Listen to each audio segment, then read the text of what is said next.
another episode of chemistry.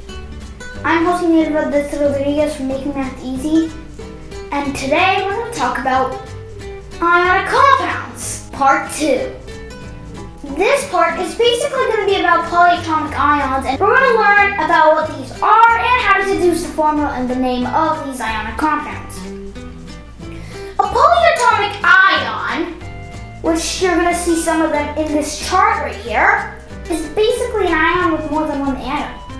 Sulfate, SO4, would have 1 sulfur and 4 oxygens, and it would have a charge of 2 minus. They have specific charges, and many of them are anions.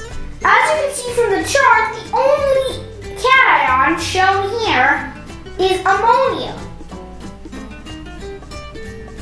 Now there are much others like acetate, sulfate, phosphate. You see them right here, hydroxide, nitrate, nitrite.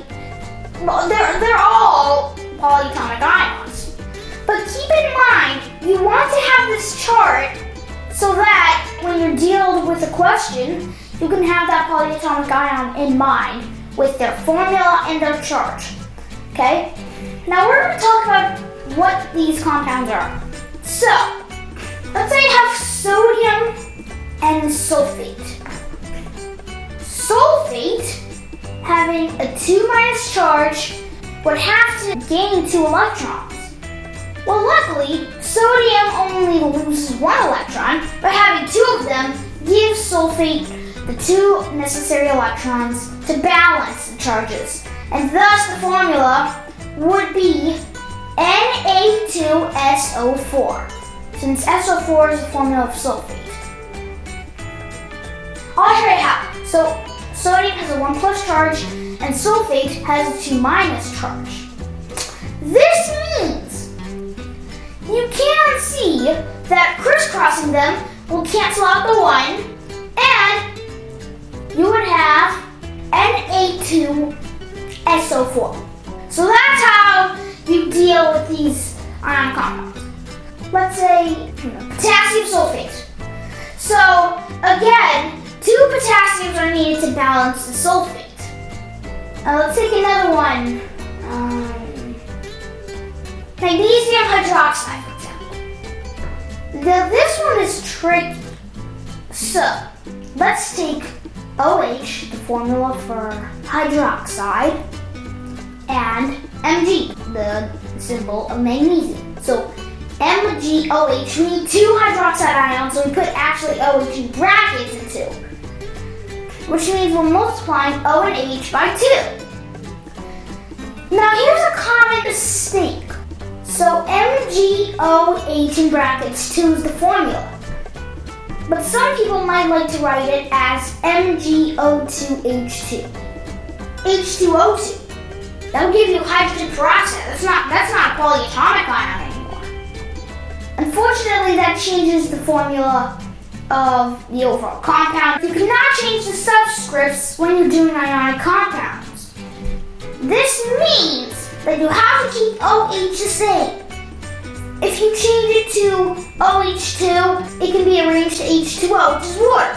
So we'd be talking about sodium and water together. And it's not supposed to work. So this means you cannot change the subscripts. Here's an ionic bond that you're going to have to write its formula.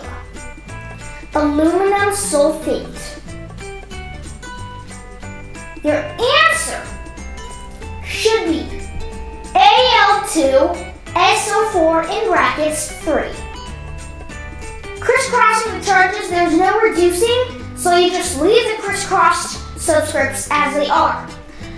Crossing the 3 plus charge and 2 minus charge of aluminum and sulfate respectively, you get Al2SO4, again put it in brackets since you're having more than one of those, 3.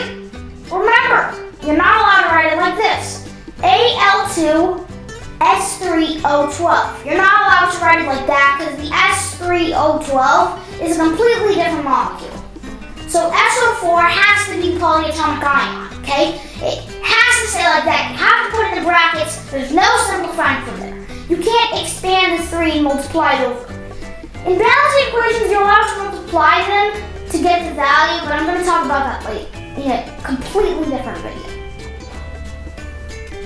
Well, that's it for making math easy, and remind you to stay curious in math and science.